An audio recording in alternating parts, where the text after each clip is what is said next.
The countdown no longer involves months or even weeks. We're down to days, folks. Football on the field, and not just a football game, but a big one in Tallahassee with Notre Dame in town in week one, of course, with the nation watching on a Sunday night. Welcome to Florida State Seminoles Live here at the Voice of College Football. And this is only possible because of these two guys. We've got Jason Parker, of course, at the top from NBC6, and Logan Robinson, Nole Game Day, where you got to lock it in, Florida State fans. And I really say college football fans, if you want to keep track, if you're a true college football nerd who follows the big programs, Nole Game Day, that takes care of your Florida State fix. Boys, how are we doing tonight? Doing good. Do you guys feel it, Logan? Do you feel it? Yes. We are literally less than 2 weeks, just a little over a week and a half, from realizing the 2020 season didn't happen. We can officially put it in the rearview mirror and say it didn't happen. Yeah, that never did. The mistake of Mike Norvell's first season didn't happen. That means you'd have to take away your 3-6 Mafia. No, I will still. As an owner. I hope I get that shirt from you with a little NG on it. If that's going to be my birthday gift from you when I see you in Tallahassee, then my birthday will be complete next week. Woo. Perfect. No pressure at all. Get that work. No. But definitely, it's hot. It's hot enough here. It feels like football weather. It's kind of little windy in the evenings now, and it's going to be hopefully perfect weather for Notre Dame. We'll see. High school football action. Last week I was at the IMG American Heritage Game. Saw AJ Duffy. He looked good for our IMG. Florida State commit. Marvin Jones Jr., hopefully a Florida State commit, coming up with some big plays there on the defensive side of the ball. High school football is in effect. College football starts this week. It's good. We are back. We are back, gentlemen. That's right. Just to add some content to your expert analysis here on the FSU show, I will let you know that one Marvin Jones actually visited Columbus, Ohio last weekend. Just want to add that. I'm not saying that means anything, just a bit of information there. Why do you have to ruin our thunder? Why? That's just information. Why? All it is. He probably took a token visit, just wanted to travel up north once and give it a look. I feel like that's not the one that we need to worry about. But we can talk about that later on. Probably not. He's basically a Florida State. What are you going to say, Logan? 80% Miami if he doesn't go to FSU, right? It's not Miami.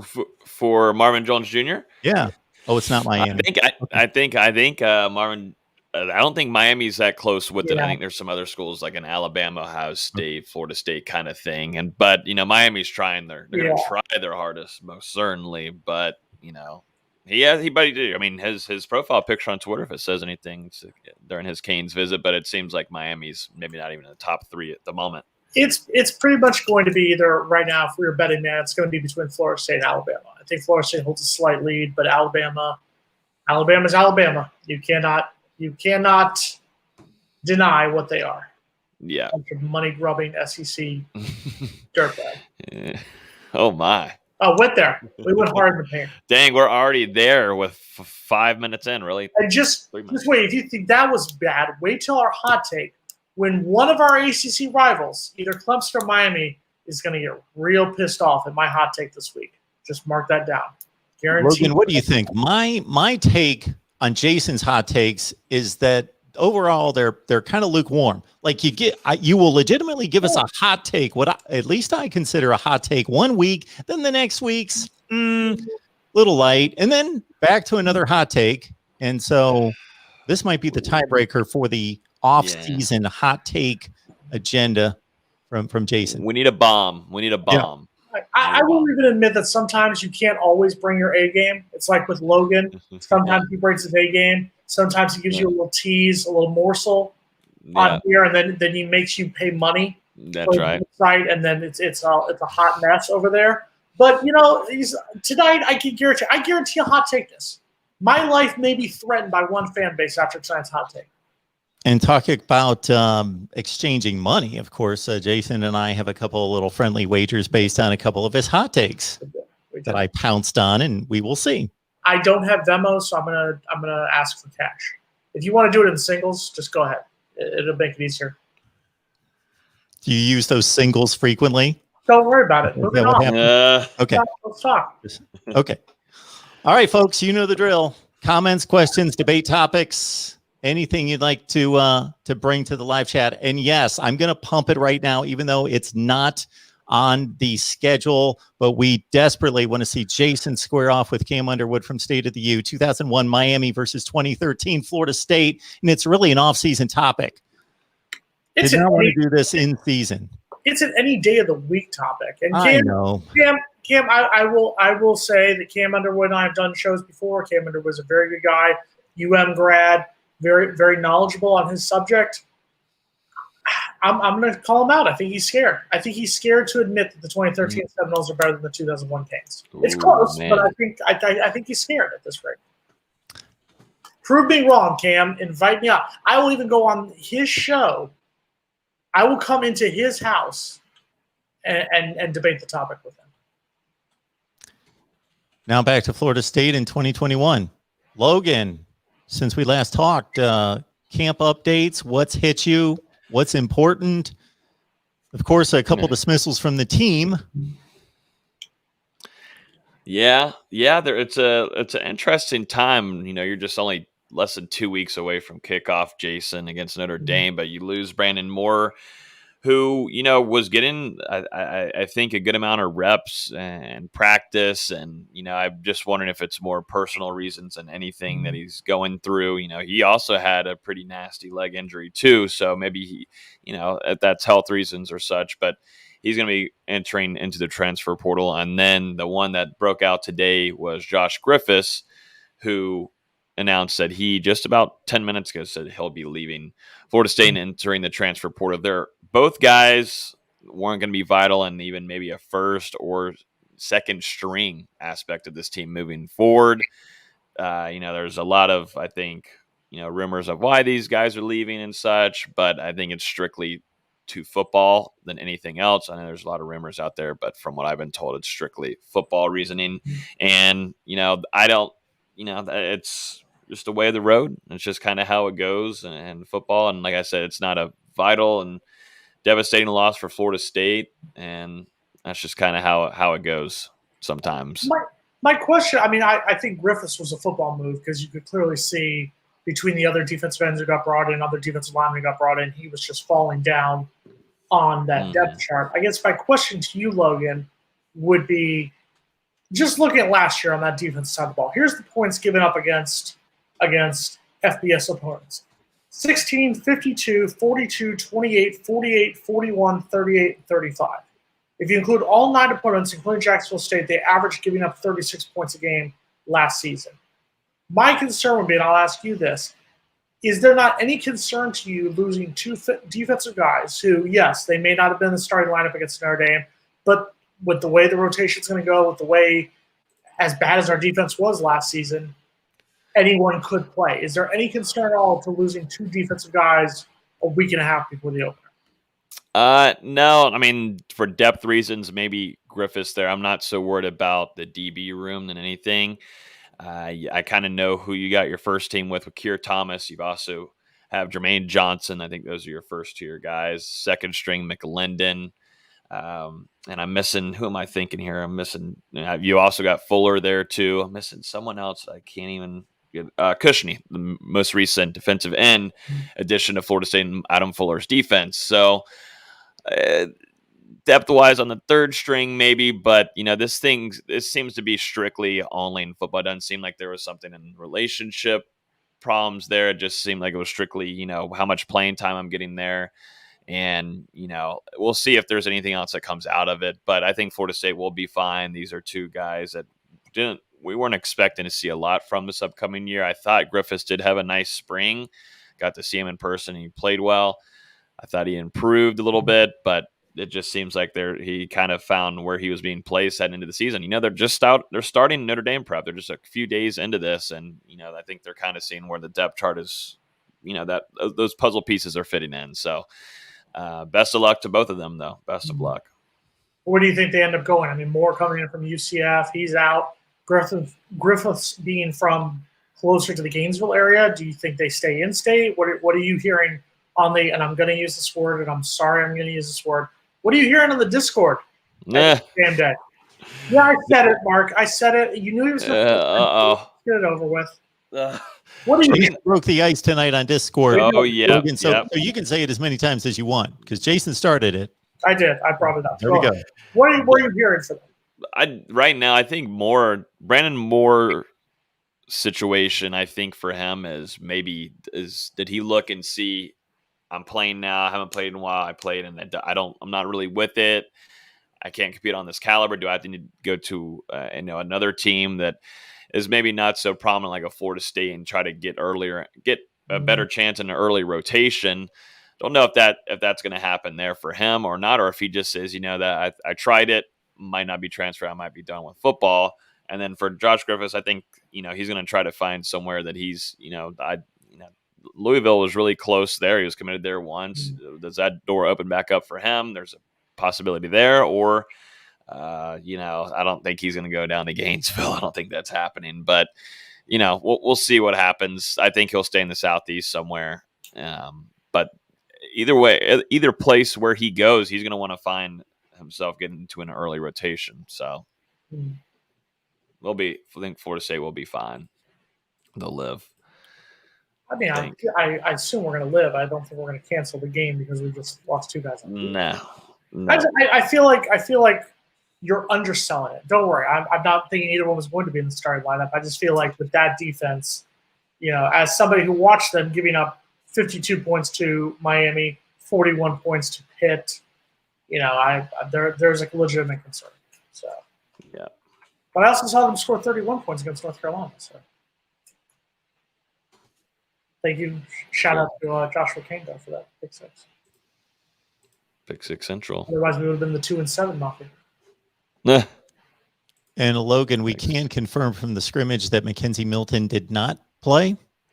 Yeah, it won't be official. There was nothing that Florida State said. Mike Norvell didn't comment on it, but from what I was told, Mackenzie Milton didn't play. We got to hear all about Chubba Purdy. We got to hear about Jordan Travis. Got to hear about Tate Rodemaker, even Geno English, a walk-on quarterback, got a little bit of time there at the end. But Mackenzie Milton wasn't participating in this scrimmage, and it's starting to say a lot to me. I think both, though, even if you are giving him rest, it just doesn't seem going into Notre Dame. That's going to be a big topic. Who's going to be starting? I still feel very solid on picking Jordan Travis right now. The best thing that I'm hearing is that he's getting better and improving really well as a passer, as a leader, feeling more comfortable in the pocket, making his reads, and improving week by week. And that's why I feel comfortable with picking him as a starter. But it is a little concerning not to have a guy that's in competition, for the starting job, not compete in a scrimmage. There was a few guys that didn't participate.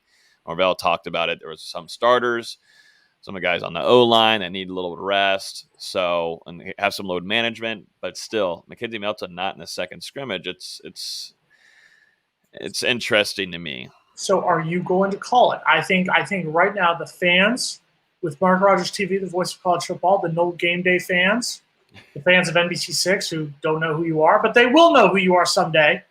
They want you to make a pick. They want you to make it. Who is starting? Who will take the first snaps against Notre Dame? First snaps at, let's say, 7:45. I think it's going to go to number 13. He's going to have second year under the helm, Jordan Travis. Now, it's going to get interesting. Right now, I think a lot of people are feeling pretty optimistic that both guys are going to be playing. I'm not so sold on that yet, just because of Mackenzie Milton. I think they're still trying to figure out how it's going to work for him this season and his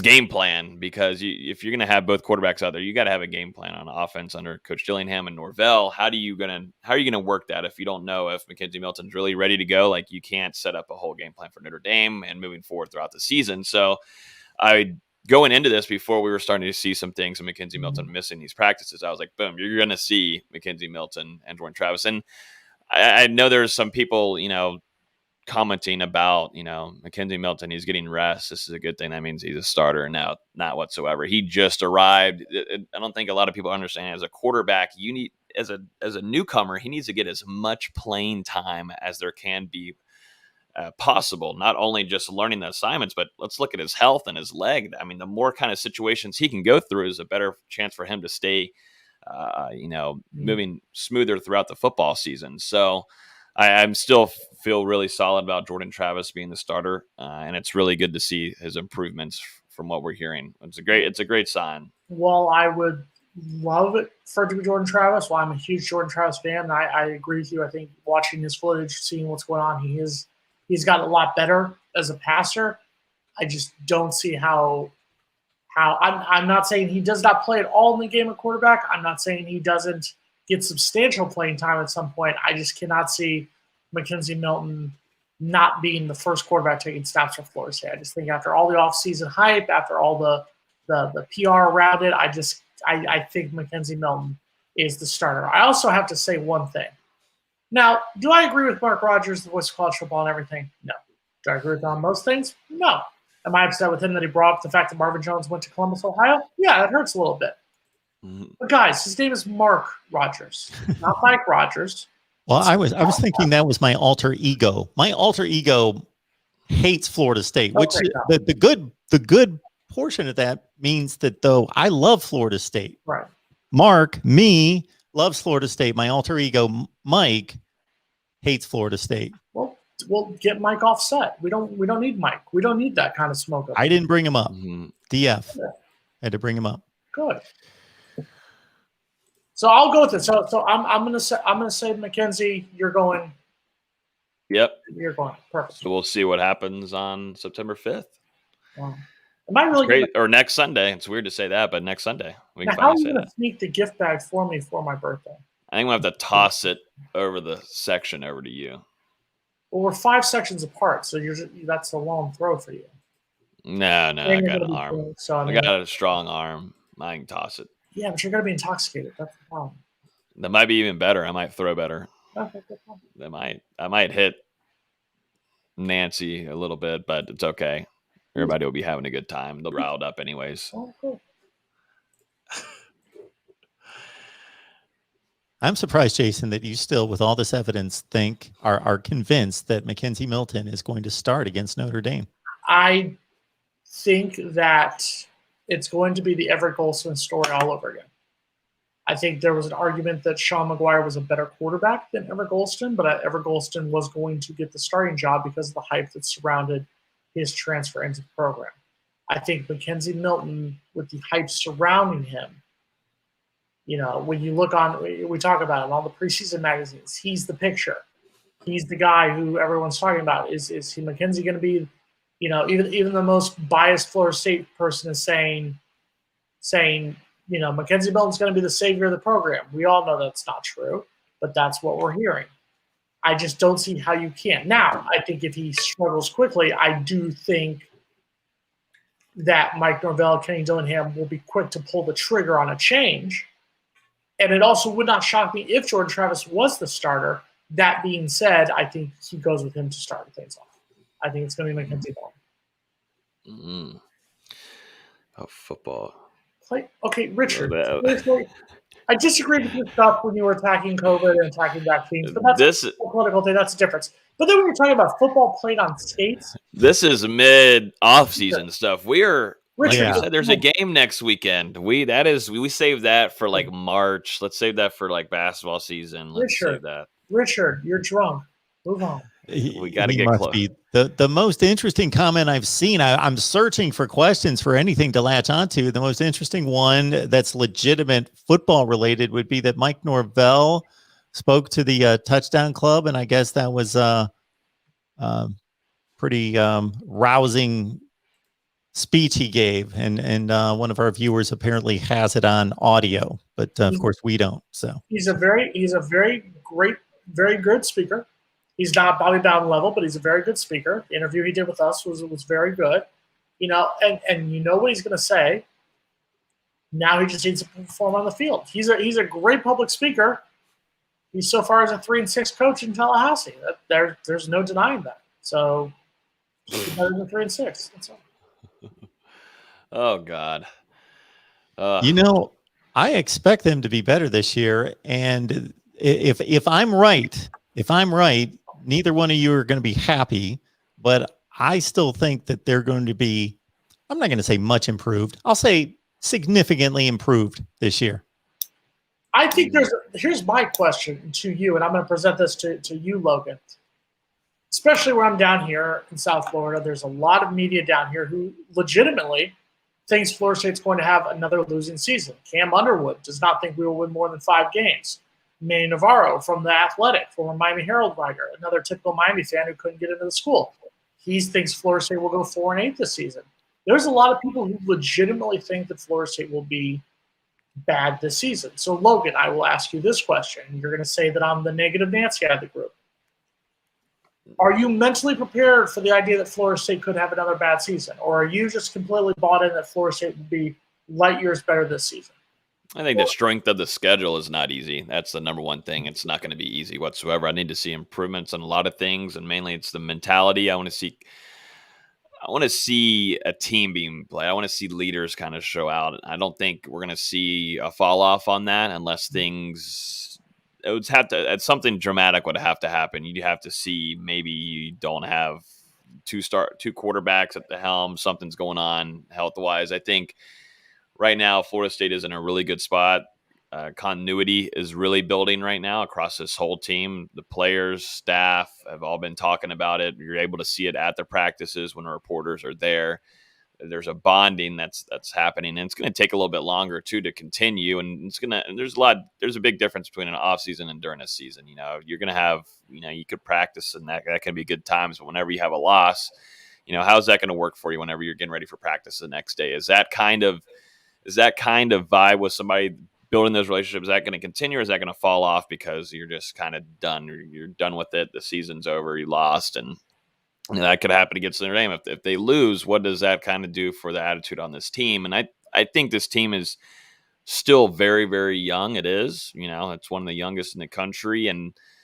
But I'm interested to see how mature this team is. I want to see how this staff has been building this team. And I think there's a lot to like. I don't think I'm ready if they do. If we see an even worse team than last year, I don't think that's going to happen. I don't.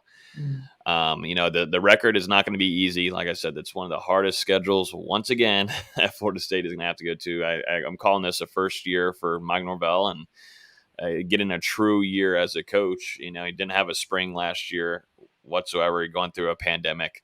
That's you don't count that as a first year for a new coaching staff coming in whatsoever. Not at all.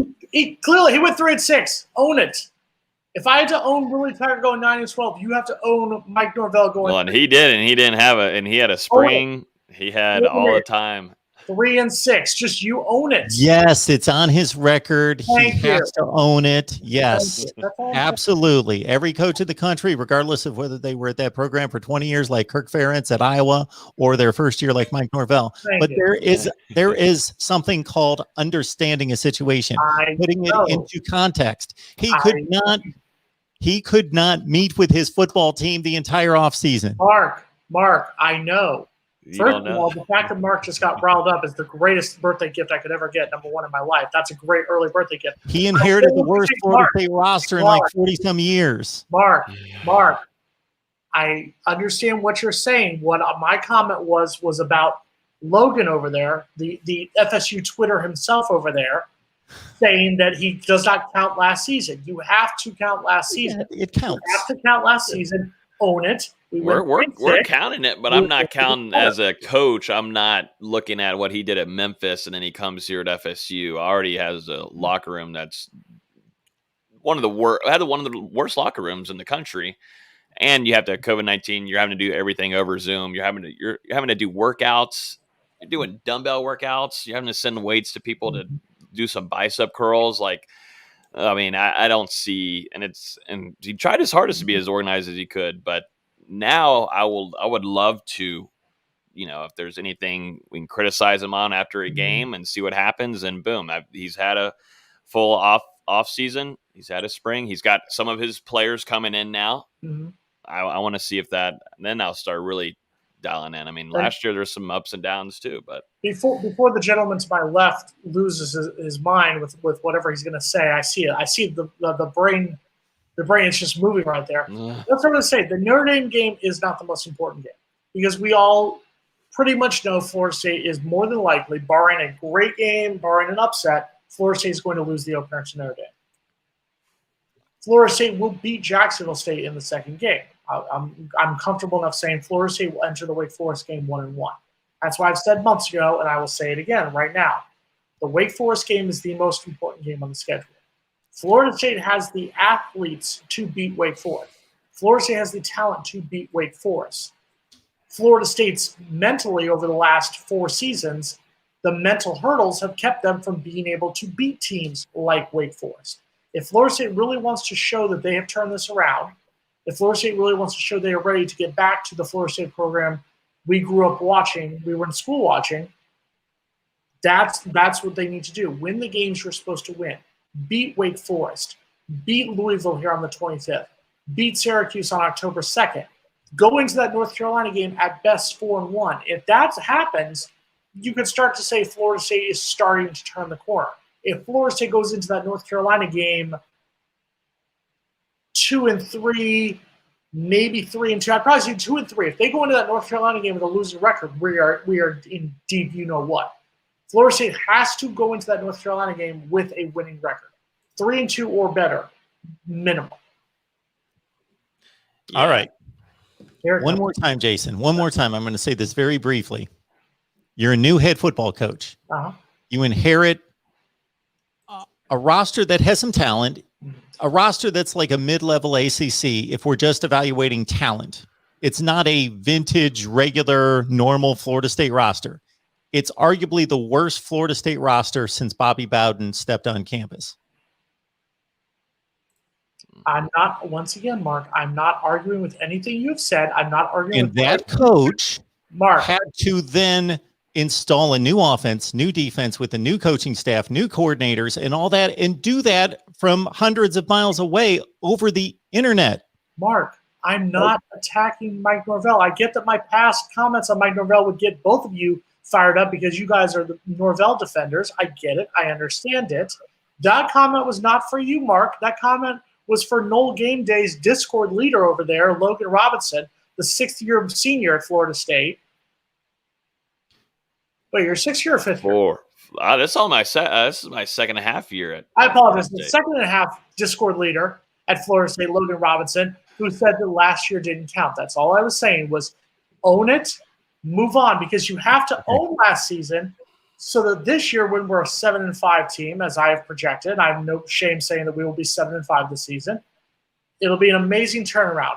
And I will put a Mike Norvell fat head right here just for you guys so that you guys can look at Mike Norvell the entire time. No. What's the deal? If they go what? I think they'll go 7-5. I think they will go 7-5. Yeah. And I just want to see a turnaround. That's why I said I want to see 7-5 is huge. I want to see us win the games that we are supposed to win. I want us to go into the North Carolina game, and I've projected. I think we will go into the North Carolina game 4-1. Now that's maybe just me being biased as a Florida State grad, as a unabashed Florida State homer. I'll admit it. But I think that's what we need to show that we can turn these things around. You need to go into that Clemson game. The last 5 games of that regular season, you have to have at least 5 wins because you have to think that maybe you beat Boston College, maybe you beat Florida to get a 6th win. I've predicted that I think we'll beat both of them and we'll be fine at that point. But you have to go into that Clemson game at the worst 5-2 to guarantee yourself a 500 season because those last 5 games are brutal. And it's not just Clemson. It's not just Miami. It's not just Florida on the road. I'm sorry. I don't trust this team against NC State. Logan knows all the times we've gone up to Raleigh. Logan knows all the times that they've come to Tallahassee and ruined our hopes and dreams. It's happened more times than we've all wanted to count. That's a game that scares me because that's a game that if you look at our talent, we're probably just as talented of a team as NC State. Sure. It's the mental hurdles of the past years. That's what's killed us. Okay, let me address one other thing because apparently a number of people in the live chat have caught up with my prediction video on Florida State, which is good. I'm glad that they've watched this. So let me explain something again. I picked Florida State to go 5-7. So there you go. I wrestled around a little bit with some games, but 5-7, 3-5 in the ACC. Okay. Why do you hate us, Mark? Because there's been other seasons where I picked them 8-4 and they went what, 6-7. So anyway, my prediction had nothing to do with that. Again, things need to be put into context because Logan mentioned the schedule a second ago. So I just went to Miami's schedule. If Florida State was playing Miami's schedule, I just went game through game, I would pick Florida State to go 7-5 against that schedule. Oh, and that's why I've said Miami. I will say this for the Miami fans who sit here and watch us. If Miami can somehow get past Alabama, which I don't think will happen, I think Alabama's going to absolutely run shop on them. There is no reason why Miami should not finish the season with at least 10 wins. You have a very favorable schedule if you are the Miami Hurricanes. If Miami, and that's what I've said, I think Miami has a 10 or 11 win talent. They have an 8-win mentality. And that's what scares me about Florida State. Florida State has the talent on the field to win 7 or 8 games this season. Judging by what we've seen from this Florida State team the last 4 seasons, they have the mentality to finish 4-8. That's not hating, that's a fact. And that's what scares me right now. So one more time, I expect Florida State to be significantly better. It's not going to be reflected in their record only to a certain extent, in my opinion, if I'm right. If I'm not right, then obviously they're going to do much better, and that would be great. Yeah. All right. You know what's better than your predictions and what's better than my hot takes? It's the best part of the show. It reaches the halfway point. It's like when the marching chiefs take the field as they move to a new side of the stadium this season. Logan, tell the people why they need to hit the like button. Hit the like button. We've got people in here like Khalil being nice and generous, along with Cheryl's always in here. James has been, both on Mark's channel and ours. Everybody's engaging. So if you just hit that like button, we would definitely appreciate it. Trying to get this to more FSU fans daily. The more likes it gets, it will go out to the Florida State fans. We do this every Wednesday night at 6:00, and so now we'll be previewing going into next week Notre Dame game, along with the next week we'll be recapping games. We'll go over the quick hitters, maybe a little college football talk here and there, but the biggest thing is definitely hit that like button. And I was going to say, just out of nowhere, if you think we should do a call-in show soon too. I've been crying for it, and I want people to call Jason so badly. I want him to get my popcorn. Let's do it. I need God, maybe I would kill for one next week just to have people just ask Jason a couple questions. Why would you do that on my birthday? Why would you? That's a perfect thing. That's perfect. Why would you bring people to call in death threats on my birthday? Why? If you want to see Jason get threatened over the phone, hit that like button down below. We need to give an incentive for a call-in show. Like if we get a certain number of likes or a certain number of views. 100 likes. How about 100 likes tonight? We're at 54. 100 I will say that right now. If we do 100 likes on this episode, and I'll even go this deep. Oh, no. Not by 7 o'clock, by when we finish taping this. I'm saying by when this whole thing ends. If we can get to 100 likes, let's do a call-in show next week on my birthday. I'm down. I'm a little bit more invested in the number of views on this thing. Well, it was the views let's too. Get us back up into the 2,000, 2,500 range. But 100 likes is fine. 100 likes, we'll do the call-in show next week. Hopefully the likes will help get it out there. I don't know how YouTube's algorithm works. I'm hoping it seems like that just seems to be a thing. Or share it, like Mark said. Share this, then more users will come in here and they'll smack the like button and get more views on here too. But it's at 61. Oh, it's going quick, Jason. It's going quick.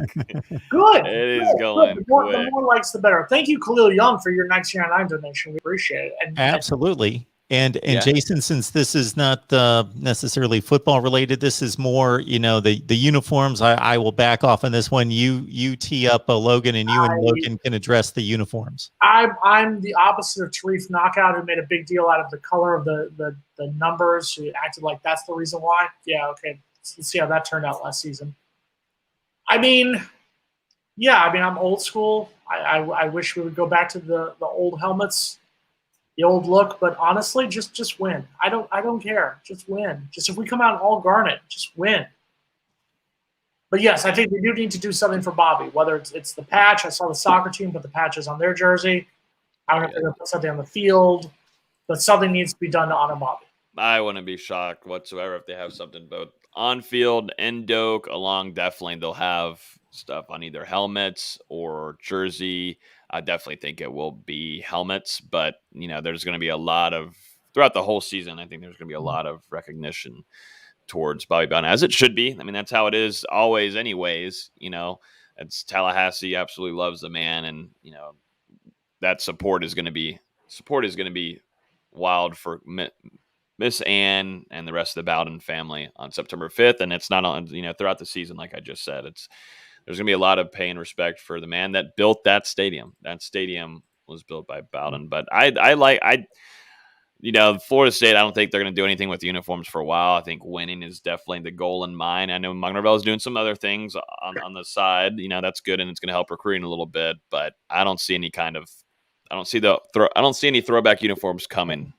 Hold on. Let's go Buffalo 1 off here. Let's go Buffalo. Let's go Buffalo wants to see some violence on the show. Referencing 3 and 6. Florida State went 3 and 6 last season. Florida State only won 3 games, and they lost 6. Timeout. Is that better for you? Let's go. You don't scare me. You don't know, Jason. Sid Irish and other Notre Dame fans and Florida State fans, of course, since that's the week 1 opponent. We'll be happy that stay right where you're at. We got Brian Driscoll coming in from Irish Breakdown, and I'm going to cut Jason and Logan loose and let them go at it with matchup questions and so forth. Since Florida State's playing a team from the Midwest in the opener, that's a perfect segue to our next conversation. Obviously, the ACC signed a deal with the Big Ten. Whoa, no signage. That's the thing here. No signing done. Hand in agreements. Florida State or the ACC agreed to a deal with the Pac-12 and the Big Ten on scheduling, other stuff. So, Logan, I'm going to ask you a question. Is this a solid move, or is this a trying to stay alive after what happened to the SEC? The SEC bringing in Texas and Oklahoma. It's definitely. I love how a lot of the commissioners were saying that it wasn't because of SEC and their moves there. That's blasphemous. But I think just off of what we got to see yesterday and dialing in with the press release, it was mainly focused on backing the student athletes, both in academics, along with upping the competition. That seems to be the biggest, the highlight from that press release. We are going to up the competition. You'll have flexibility to schedule these games in advance for which ones you want. I think the upper tier programs in each conference will have a lot of say so too. They'll have the favor in doing so. And I think, it does offer a lot more competition. It will make better. They will keep those rivalries, those historic rivalries will stay the same. You'll stay competing in your ACC conference, but you'll have the opportunity if you want to go outside of the conference and grab a few teams. That's what you can do. And I think it's college football in the next 5 years is going to be all way different, I think, and how, which games are being played, the scheduling and how it goes. And I think that was really just a rough draft of anything. I think, I still don't think the biggest thing to take away, because Jason was mentioning, this thing is just an agreement. Nobody signed anything when they released this. And that's because SEC is still coming after some places. I mean, they're still going to be after, I think, at Clemson. They're going to come after a Florida State if they aren't already, and some other places too across the country. They're not done yet. They're not done. And so the schools like a Florida State and Clemson are going to hear some people out. If they've got the money to get them out of deal, the ACC and Florida State, along with others, but definitely Florida State, they are locked in. And, that's just, I don't know how all the legalities go. Mark is probably better in that and knows more knowledge in that, how that works. But Florida State is really, really, really tied with the ACC. But you look at an ACC or a SEC, and if they come knocking, and there's a lot of incentives there that they can bring, and somehow they can work out the legalities, that's a reason why I think this agreement doesn't really do much to me. It doesn't do much for me. It's just a kind of a threat, I think, to the SEC saying we can do this if we want to, but no pen to paper. Just take it for what it is. And it's not going to happen anytime soon either. So, no. And I think you're right to an extent there when you talk about it. I do think it's something that's trying to keep around. I guess my concern, and Mark and I talked about this a little bit off camera before you sign on today. My biggest concern is, and Mark said it, the best team right now in the ACC is Clemson, without a shadow of a doubt. I would argue that probably the biggest name schools right now you could say are Florida State, Miami, and I would say Clemson because of Clemson's recent success. My concern is that Florida State has schedules upcoming the next 2 seasons after this year with LSU. Then you've got Alabama for 2 seasons. Then you've got Georgia for 2 seasons. You play Florida every single year. You're playing Clemson every year because they're in your division. You're playing Miami every single year. You've got this schedule coming up that the schedule is going to be difficult for arguably the next, if you include 2021, and then the random games with Notre Dame that we seem to be playing a lot with Notre Dame. So you could argue that a lot of the schedules over the next 10 seasons are going to be difficult schedules. That's my concern, is that if this schedule plays out and there is scheduling that goes, how do we know that they're not going to automatically say, okay, the biggest, sexiest draw is Florida State, Ohio State, or the biggest, sexiest draw is Florida State, USC, or Florida State, Oregon? Because yes, from a TV aspect, those are phenomenal draws. Those are phenomenal TV games. Ohio State would destroy us right now. In 2025, maybe not, but right now, Ohio State would destroy us. So my concern is if we're playing these games, give us Illinois, give us, a Stanford, teams we are more closer to being on par with right now. And then in 5 years, give us Ohio State, give us Penn State or something like that. That would be my concern right now. Mark, what are your thoughts? Because you're a Big Ten guy. Well, in terms of the scheduling, Kevin Warren, the Big Ten commissioner, had said that there are no current agreements that are going to be discarded or torn up. So all these future dates apparently are going to hold between the ACC and the SEC in particular, and everybody else. But we're looking at the ACC, obviously, in Florida State. So I can't imagine that in a 4-game non-conference schedule that includes starting, let's say, in 2022, LSU in Florida. You don't really even need to go to any particular year because, with Alabama, Georgia, and LSU being that added non-conference game and always playing Florida, that's 2 killer games. I just can't imagine that they would add to that. So I wouldn't be concerned there. They're not going to add Ohio State to an LSU and Florida non-conference schedule for Florida State. Florida State's going to have some say in that. You would like to hope so, but right now, and this is just from a TV aspect, what would you say right now? Would you say in the regular season, I get that Clemson's a better game, but what's the sexiest name right now in the ACC? Probably it's Clemson. It's still Clemson. They're the best program, the best team. They're the best program, but the sexier name is a school like, I hate to say it, is a school like a Miami. A school. You look last season. What was Notre Dame's biggest game on NBC ratings-wise? It was Clemson. Notre Dame was the biggest one, and the Florida State was right here. So let's just recap. Clemson, a team that went to the playoff, I think it was like 0.2 of a percentage point higher than Florida State. Florida State is still a sexy name. That's just my concern. I agree with you. I don't think they are going to try to screw us over, but there always is going to be that concern. Yeah, I would not be concerned with that. My last statement will be, and I posted like a 16-minute video on what I believe the alliance is and what it's not and what it could potentially be. But basically that for those people that expected this announcement to be something weighty and something factual and concrete now, just don't understand the complexities of it all. These conferences just spoke a week to 10 days ago. Mm-hmm. They weren't going to come out a week to 10 days later with some elaborate plan that involved a lot of legal agreements. They were just going to come out and basically state, this is what we've agreed on, that we stand as platforms. The student athlete comes first. Mm-hmm. Academics mean something, and we have a synergy there as these 3 conferences have very, very high academic standards, that they could come together as these are tenets that we will now put into action. Now we'll see how much action they put into this. The scheduling portion of it was the most concrete term that people can put their teeth into to say, okay, we can understand scheduling. The rest of that's vague when you say we philosophically agree on academics and the student athlete being first. But when you say scheduling, that people's ears perk up because they can relate to that and say, okay, let's see, what does that mean? These schools and these conferences already they already agree to play every year. So what does that mean? And to me, what that should mean is shut out the SEC. But anyway, let's get on to the Notre Dame Florida State game coming up, of course, on a Sunday night to open the season. So, of course, Notre Dame and Florida State's always going to draw a ton of attention, but when it's the only game in town, and if you're a college football fan, you're watching the Irish and the Seminoles, this is going to make for an intriguing matchup. We got Brian Driscoll on the line from Irish Breakdown. Brian joins us on a regular basis to break down Notre Dame and always does an outstanding job. Brian, how are we doing tonight? Doing great. How you guys doing? Doing good, Brian. Well, great to see you. Nice to meet you. That is Jason Likewise. Parker from NBC6. We got Logan Robinson right next to you, Brian, from Knoll Game Day.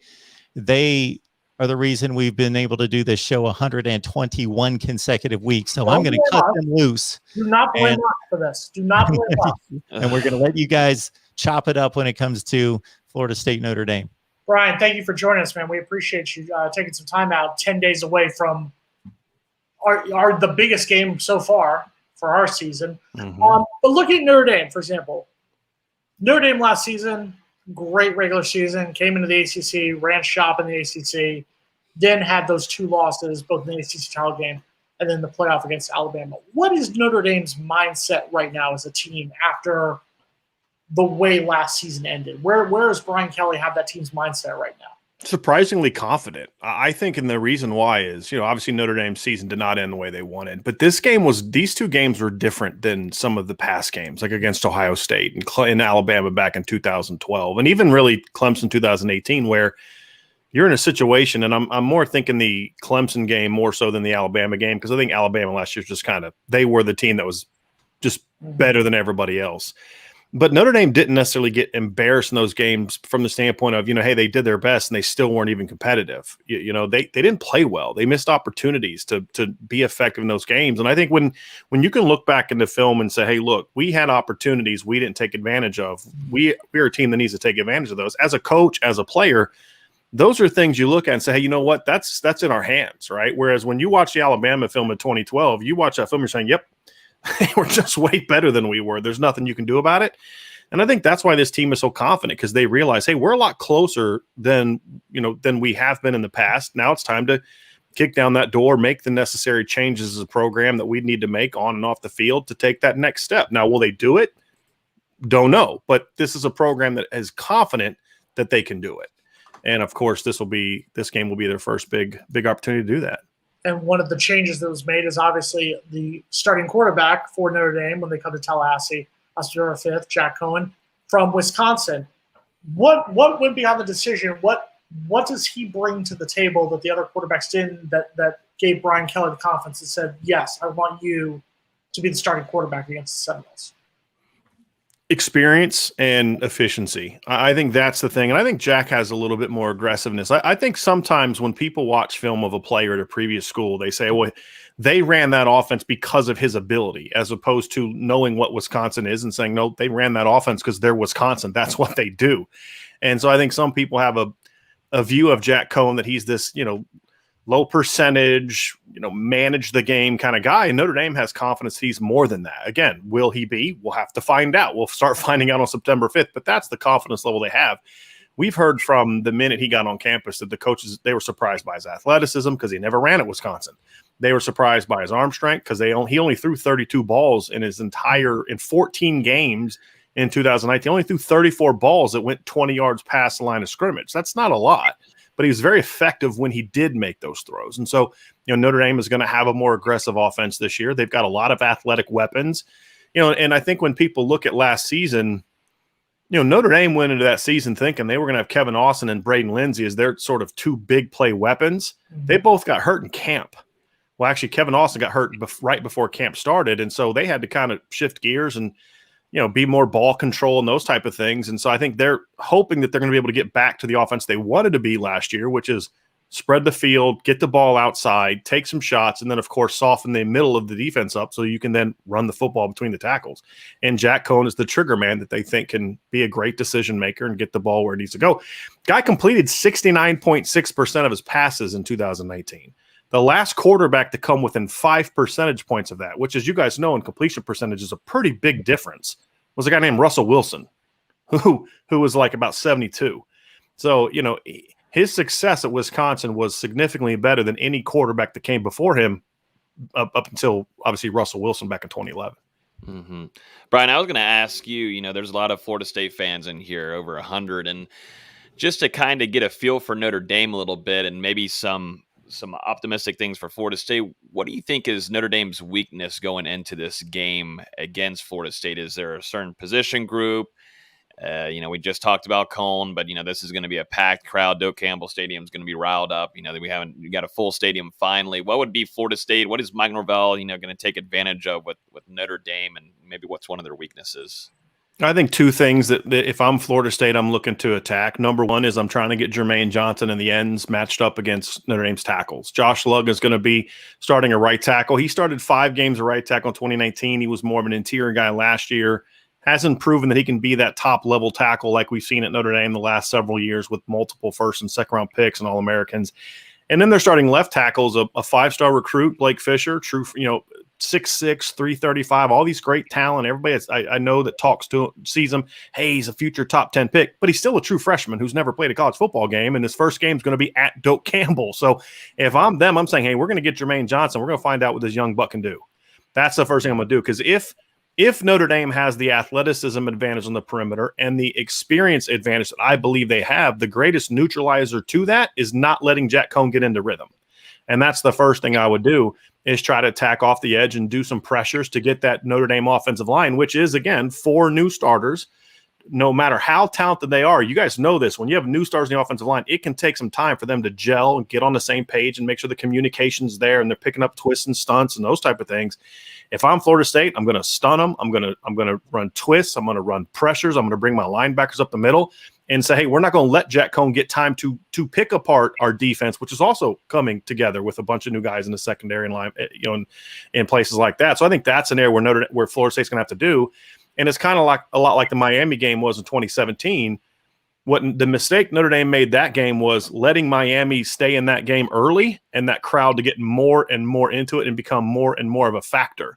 Notre Dame can't allow Florida State to do that. On the other side of the ball, I think the thing Florida State needs to try to do, Notre Dame's got some new guys on defense in the secondary. I think Notre Dame's pass rush is going to be very good. I think their front seven is going to be very good, but they've got a lot of unproven guys in the secondary. I would move the pocket. I would try to I'm not going to sit there and let my offensive line just have to protect the quarterback that's going to line up right behind center the whole time.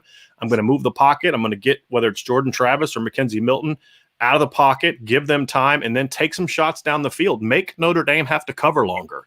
And if they can do that, then they're going to have some opportunities to get some plays downfield. If they can't protect the quarterback, then it's going to end up being a long day for the Florida State offense. Brian, 2 housekeeping things right here. Number 1, here on the FSU Live, we don't say positive things about Miami, so we're not going to act like the Miami Notre Dame game happened in 2017.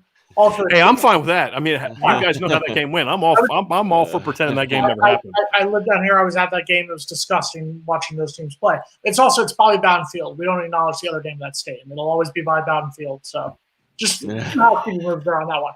Who's the guy? Who is the? I don't know if you want to say kind of somebody who's flying in under the radar. Or who's somebody that you're watching that you think could have a big game for Notre Dame in this game? When I watch Florida State, I see a team that, despite having a couple secondary players that are now playing in the National Football League, I see a team that had trouble in coverage last year. Even though Jamie Robinson was a pretty good player at South Carolina, and you've got some guys that were highly ranked recruits, this is going to be a group that I'm testing. I feel a lot about the Florida State secondary from a Notre Dame standpoint as I feel about the Notre Dame secondary if I'm looking at it from a Florida State standpoint. I'm going to try to tack them down the field, and the guy that I think is going to have a chance for Notre Dame to kind of have a breakout season is Kevin Austin, who's a native of Florida. And he's a guy that Notre Dame fans have been waiting to break out since he signed. He was a top 100 recruit, but caught 5 balls as a freshman. Then he was suspended the next year, and then he got hurt last year and only caught 1 ball. And he's had a great camp, but now it's kind of time to turn that. You look great in practice, but can you look great in games? And if he can stay healthy, I think he's a guy that has a chance to have a big year. And of course, this is going to be one of those games where you're going to get an opportunity against an inexperienced secondary to take some shots and hopefully have a bit of a breakout. Brian, I think the general consensus amongst all of us, and Logan's an FSU, he's a senior at FSU, I'm an FSU grad, Mark's an FSU hater, but You called him earlier today. I'm officially a hater because I picked them 5-7. This was just confirmed today, Brian. Mazel tov. You're a hater. Welcome to the party. But I think generally everyone around here thinks that Notre Dame is going to win this game on September 5th. As a Notre Dame fan, as a Notre Dame supporter, is there any concern of a potential letdown that could see Florida State possibly shocking the college football world and coming out with an upset? Sure. I mean, Notre Dame lost to South Florida in an opener once. I mean, anything can happen in an opener. And that's kind of why I brought up that game that's no longer to be mentioned earlier is in a game like this where you're playing in it, and I mean no disrespect by this, but when you're playing an inferior opponent, let's be honest, Florida State's got a losing record the last few times. Notre Dame's kind of smacked them around the last couple times they've played right. Notre Dame's 2 playoffs and all that kind of stuff. So I mean this just more from a reputation and I think a talent standpoint and those type of things. The last thing you can do to a team that has some ability and some talent, it is hopefully an ascending program, is at their place to let them hang around, turn the ball over, give them short fields. If Florida State has to go 75 yards every time they get the ball on offense, they're not going to beat Notre Dame. But if they're getting touchdown drives that are 25 yards or 20 yards, and that's kind of what Notre Dame did at Northwestern in 2018, Notre Dame was clearly the more athletic team, the more talented team, but they fumbled the ball in their own territory the first drive of the game, set up a score for Northwestern. Notre Dame was on the verge of pulling away, punts the ball, it gets blocked, sets up another quick Northwestern score, and all of a sudden an inferior opponent's only down 3 points. You can't, and let's be honest, Northwestern is not Florida State, and playing at Northwestern is not like playing at Florida State. So that's the thing you can't do is you just can't let them hang around. The longer they can hang around, the more momentum they get. The last thing you want to do to a team like Florida State that needs a huge shot in the arm from a confidence standpoint is to let them hang around and think they have a chance. You have to put this game away early. And if this gets into the fourth quarter, it's a competitive game, you're going to start feeling a little bit nervous if you're Notre Dame. So you're picking Florida State. You're willing to go out and pick Florida State, correct? Well, I like being correct and accurate, so I'm going to not do that, and I'm going to go ahead and go with Notre Dame on this. And Brian, what you're talking about almost sounds similar to what happened with the North Carolina game when they came in as the number 5 team in the country last year, and Florida State made plays on special teams, tipped interceptions for a pick 6, made the kind of plays that you have to make as an underdog, a significant underdog, to pull off that kind of upset, and the crowd got into it. And for as much of a crowd as was there that night, I don't remember where we were at that point, but there you go. Jason was there. I was there in that one. I think Logan was still drunk in the parking lot for that first match. Yeah, but I think that's a great example because if you watch that fourth quarter, Florida State wasn't playing like a team that had a losing record. They were playing like a team that thought they belonged to be on that field with that top 10 opponent. And that's kind of where I'm getting to is when you have a team that has some ability and has some athleticism and has some potential and has some pride, if they get into that fourth quarter thinking, hey, we can play with these guys, Notre Dame ain't that tough. They're not that bad, right? They're making mistakes. Then that team's going to say, hey, look, let's go make these plays. And that's exactly what Florida State did. This is the kind of game for me. If I'm as an analyst of Notre Dame, I want to see Notre Dame put this game away early.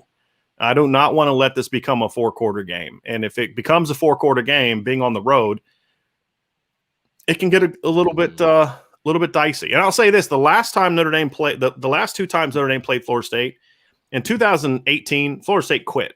I mean, Notre Dame just ran them off the field.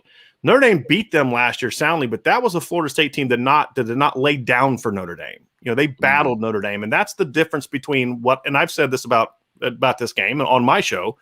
I'm glad it's week 1, not week 10. This matchup, because I do like Mike Norvell. I do think he has the ability to overcome just in my opinion, terrible management and the terrible way in which Willie Taggart ran that program. There's a lot he's got to overcome. This is the kind of game where you don't want to let a team like that build confidence. And this team will battle. And that was the biggest difference between 2018 and 2020 is Florida State wasn't afraid of Notre Dame last year. They just weren't as good as Notre Dame was. That was the biggest difference. We also don't badmouth Willie Taggart around. Whoa. And then you guys got to give me a list of things I can or can't say before I come on. I will give you a list. That's just Jason. That's just Jason. I was going to mention here, me and Mark will agree. Jason is a Willie Taggart lover. So we don't know why or what it is, but he does love Willie Taggart. But there's you're some right photos about he has of you that you don't want anybody else to know about. I don't know how you can justify justified defending Willie Taggart. Brian, the comments that you were making just now about Mike Norvell, it was almost as though you were listening to our conversation about 15 minutes ago. Correct. Well, He didn't go 3-6. That's why I like him. The thing about Mike Norvell, though, is I've been studying Coach Norvell for a while. Number one, Notre Dame played Arizona State when he was the OC there, right? So I had a chance to study that offense. I got a chance to see it up close and personal. And then, of course, when Notre Dame hired Chip Long after the 2016 season, I spent a lot of time watching that Memphis team play.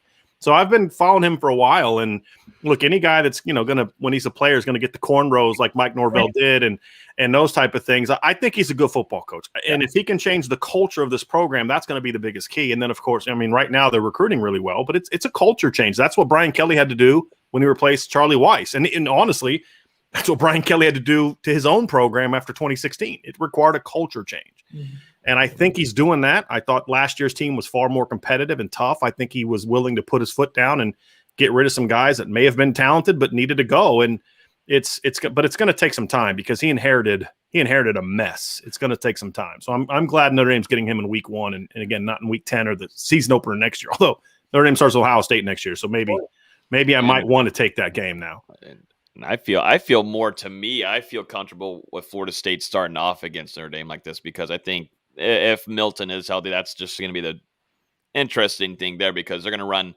I was going into this before all the Milton kind of news going out that there was going to be a 2-quarterback kind of situation. You're going to have not just, Milton back there, but you'll have Jordan Travis out there. You could play a lot with this and you're going to want to beat Notre Dame. This is a big time game for Norvell, the whole stadium, the fan base, but it really is a big question mark on the quarterback situation. And, I think there's a lot that Florida State can try to do with Notre Dame, and I feel a lot more comfortable with facing Notre Dame in the first game rather than later on in the season. So it's interesting to hear your take that you feel a lot better that it's also, you're not having Norvell later on in the season to kind of get it down.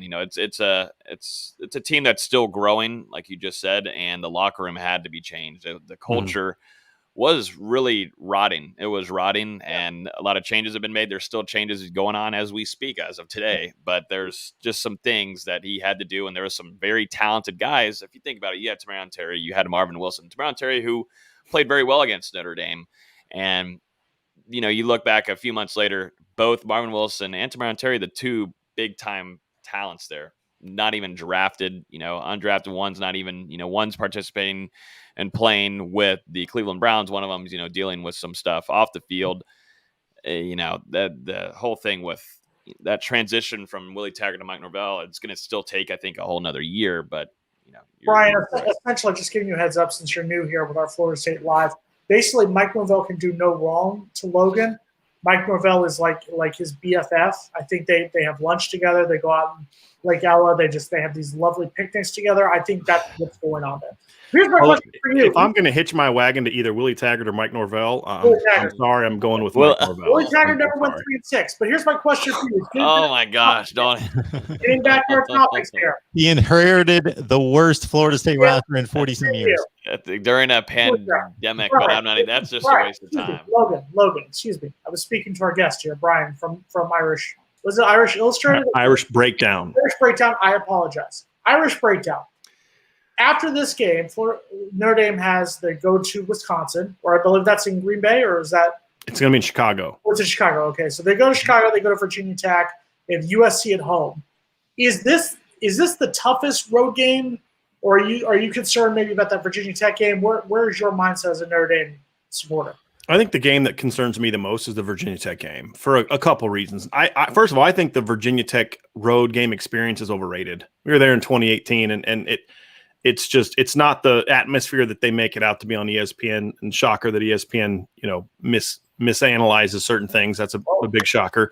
But it's more about number one. I think the thing that concerns me, just looking at it from a Florida State or Notre Dame, Virginia Tech standpoint, is Virginia Tech is one of the few teams on the schedule that I think athletically can run with Notre Dame in some key areas. Number two, I think where it comes on the schedule. It's right between a 2-game stretch against Wisconsin and Cincinnati, and then after that they have North Carolina or USC and North Carolina. So it's right in between that 4-game stretch of the perceived 4 best teams on the schedule. So, that's the game I'm concerned about. And look, Notre Dame hasn't lost at home since the season opened to the second game of the year in 2017 against Georgia by a point, and they went on to be the national runners-up. Where Notre Dame has kind of stubbed their toe the last few years has been on the road. It was that city south at the bottom of the state of Florida in 2017. It was out at Stanford. It was at Georgia in 2019. It was at Michigan in 2019, and it's been obviously postseason games. So I think those are the games you look at and say those are the ones that you're most concerned about, those true road games. And of those matchups, I think Virginia might be is the better coach team. They're the more fundamentally sound team, the tougher team, but Virginia doesn't have the athletes that Virginia Tech does. And to me, that's why that game's a little bit more concerning. And you guys know this, being ACC guys, Virginia Tech seems to do that like once a year. They underachieve under Fuente, but they have that one game where they just play out of their minds. I just hope that it's not the Notre Dame game. Will you be making your way to Tallahassee for the opener? I will. Yes. Yes. So it'll be my second game at what is it called? Bobby Bowden Field. Okay. It'll be my second game at Bobby Bowden Field. My final question for you, and this is mostly just because I want to see Mark's eyes roll in the back of his head here real quick. How much do you enjoy watching games on NBC? Tell us your favorite part about watching games on NBC. Well, I don't really watch games on NBC the way a traditional fan does. I'm usually in the press box for games, and then I'll watch the game afterwards with the sound down, and I'm just breaking down the game and doing my grades. So honestly, I don't really pay a lot of attention to it. And help me out here. Brian, the answer we're looking for is it's great and you love the Peacock. Okay. I mean, see, I've also vowed to never come on a show and lie. So, so yeah, but I honestly don't. I kind of look at games a little bit differently. But Mark, I think we should keep Brian around for our final moment of the preseason. The hot take. Oh, I think Brian will appreciate this one. Brian, I know you don't fully appreciate this right now, but it'll sink in later that you are here for Jason's hot take. I know it's impossible for you to appreciate this to its fullest degree, like Logan and I can, but it's Jason's sometimes hot take, sometimes lukewarm, and sometimes a bit clammy and cold. Let's see if you give us a hot take this week, Jason. This one's hot. So last season was the 16th ACC championship game since it started in 2005, and out of those 16, there have been 4 repeat matchups: Florida State, Virginia Tech, BC, Virginia Tech, Clemson, Virginia Tech, and Florida State, Georgia Tech. This season will be the 5th rematch because I've already put it out there. I think Clemson and Miami will play for the championship. The first time they played, Clemson absolutely ran shop over them by 35 points. This season, it's going to be worse. This week's hot take: Clemson beats Miami by more this year than they did in 2017. I think after Clemson loses the opener to Georgia, I think Clemson is going to be a sleeping giant that is just going to run the proverbial train on the ACC and everyone in their path. I think Miami will drop. I already said I think they drop a game to NC State. I think they're going to come in a little bit beaten up, a little bit knocked down. And I think Clemson just absolutely scorches them. I'm talking about 40 points or more. I think Clemson absolutely annihilates Miami in the ACC championship game. No shocker for me. That was Mark. So they're going to win that game by more than 25 points. 35 points. I think they just absolutely destroy Miami. I think Miami realizes the U is still not back. The U missed their flight. They're stuck in baggage. They're trying to get their baggage on to get on the plane, but the U is not back. Okay. Well, this game is 4+ months away or whatever it is, something in that range, 3.5 months away. So I don't really have an opinion on the two teams other than Clemson is one of the 3 or 4 best teams in the country. Miami's more like one of the 18 to 20 best teams in the country. So I think that's significant. It wouldn't surprise me what you just stated. I wouldn't surprise me. You know, this has been a Clemson team that has made a mockery of the ACC championship game just about every year, you know, putting up scores like holding Kenny Pickett to 8 yards passing in an ACC championship game. Putting 63 on Virginia in an ACC championship game, beating Miami 38-3 in an ACC championship game. So it would not surprise me. At the same time, the probabilities state otherwise. So I would take the 5 touchdowns on the point spread just out of principle because that's tough to cover, but would not surprise me. Brian, help me out. Come on, man. I'm not with you, man. I'm not purposely being contrarian with you today, but I look at Clemson, and I think the thing that's going to hurt them this year, I think they're going to be the class of the ACC. I think they're going to beat Miami in the ACC title game. I haven't predicted to lose to North Carolina simply because I think Miami's got a tougher road in conference than North Carolina does. But if they do square off, I like this Miami team. I do. Miami's not back. They're not even close to being back. Miami was a powerhouse on the level that Clemson is now. But I think they're getting better. They're ascending. The biggest thing for me is they're going to be better in the lines than they've been in the past. They're not going to get just completely dominated up front the way that they have in the past. I like their skill on offense. It's not typical U skill yet, but Charleston Rambo was a good pickup. They've got a lot of talent, ascending talent in the secondary.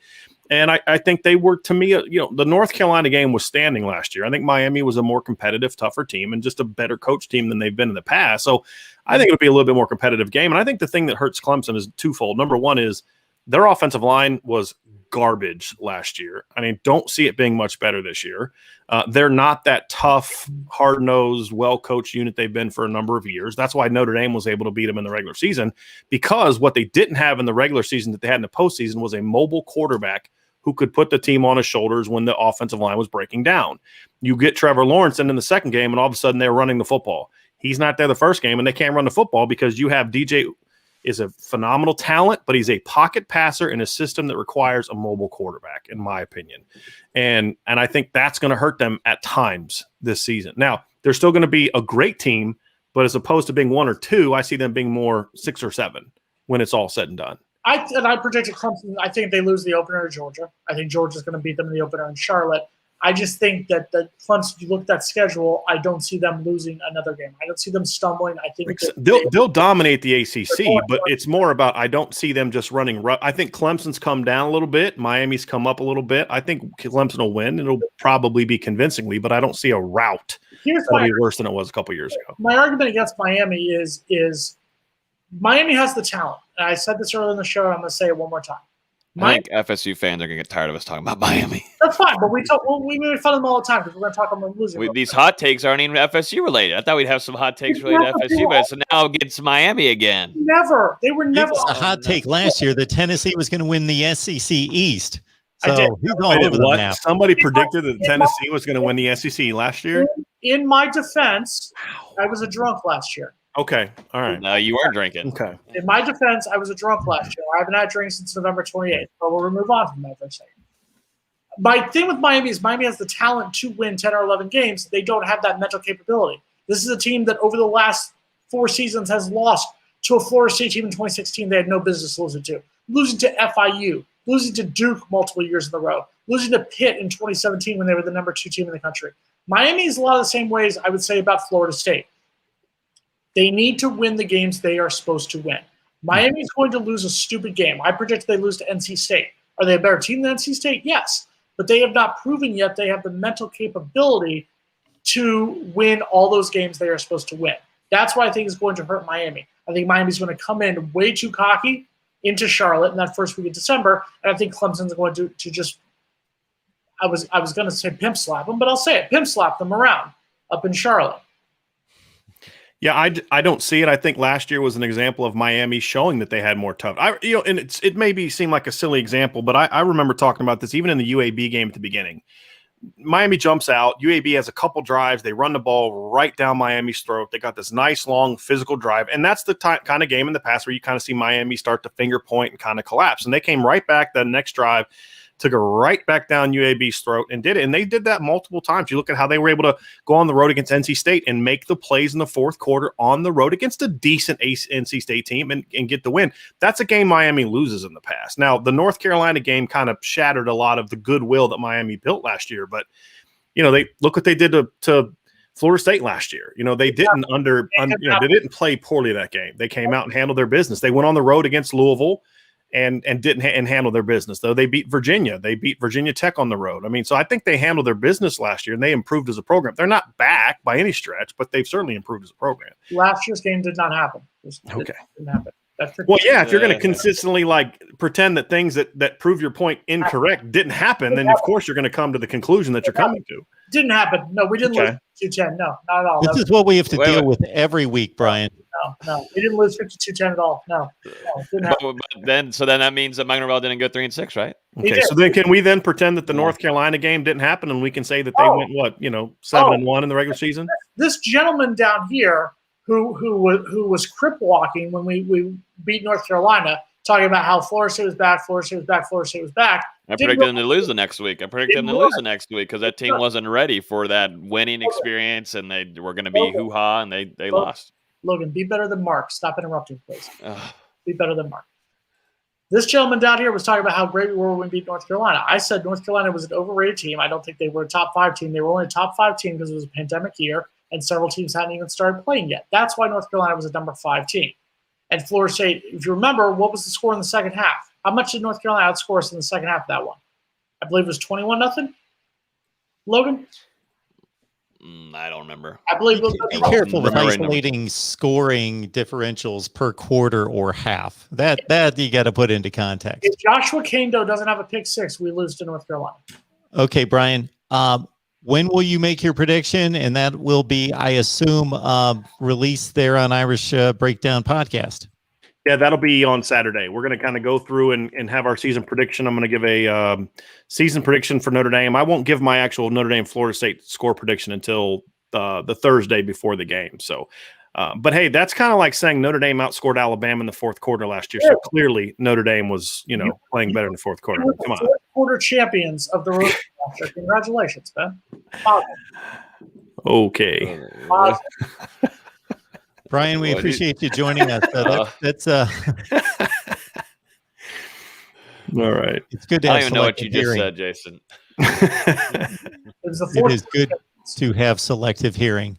That is Brian Driscoll, Irish Breakdown. If you're a Notre Dame fan, this goes without saying. My goodness, I would hope that you are aware of Brian's work in Irish Breakdown.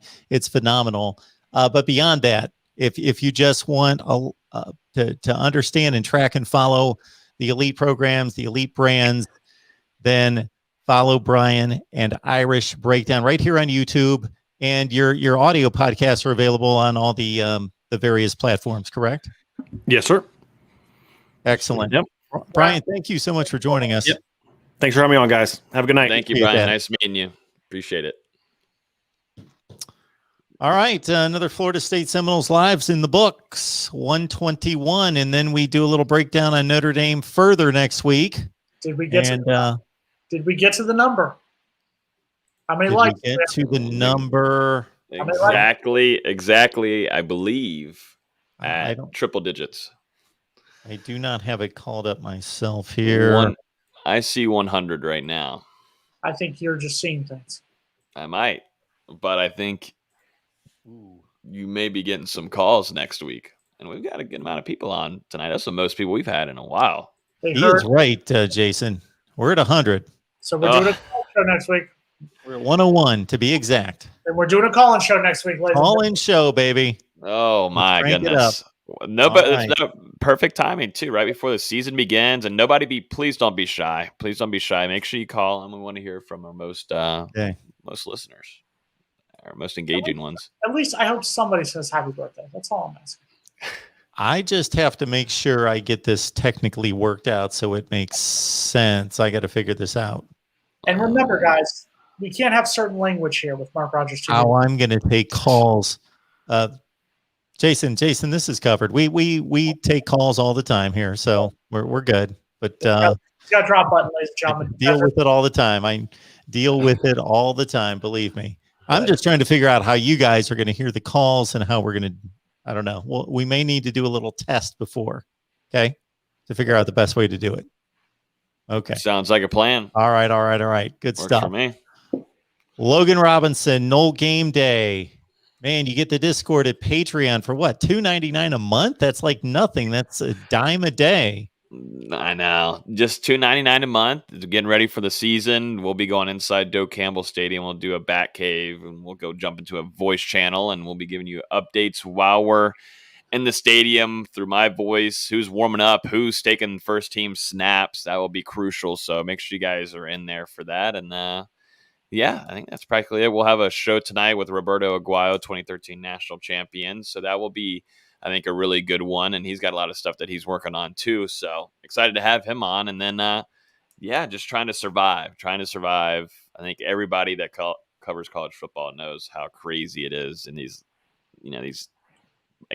month is wild. It's just crazy. What did I start with him? Yeah, exactly. Logan, Mark, guess what Saturday is?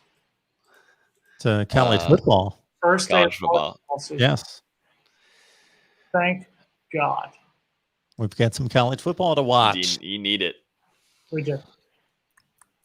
And you will be able to get Jason's predictions as well as mine and other media members there on Patreon at Mark Rogers TV. And next week, my birthday gift to you, my playoff predictions. You will get your playoff Oh, wow. and your Power 6 bowl games. Here we go, Jason. There you go. Logan, for some reason, Jason has taken it upon himself to make this show his own personal, like, hot take platform presentation. I do what I do. Now we're announcing we'll have the predictions next week from Jason. Your playoffs and your New Year's 6 bowl game predictions. You know what? You know what poll we should run? This would be an interesting one. Okay. Do you want Jason's hot takes to continue? Yes or no? We'll run a poll. I don't want to think of more. Run a poll on the Florida State channel. Let me just do that, call it a birthday and get it over with, guys. Come on now. All right. We got to honor the super chat here real quick. Mark, Thank you, I figured you deserved this just for putting up with Jason. Oh, no. Highland Kane, thank you so From a much. Miami fan. Another Kane who probably never stepped foot on campus. Thank you, Alan Kane. Appreciate it. Probably you have no idea. Of course, you have no idea whether that matters or not. Probably. All right. Oh, no. Highland Canes, thank you for that. Appreciate that. Picking me up a little bit here late in the show. All right. Knowles 121's in the books. We will see everybody here next Wednesday when we're right in front of football, right in front of kickoff, 6 o'clock Eastern next Wednesday. Bring a friend, bring some folks with you to talk college football right here.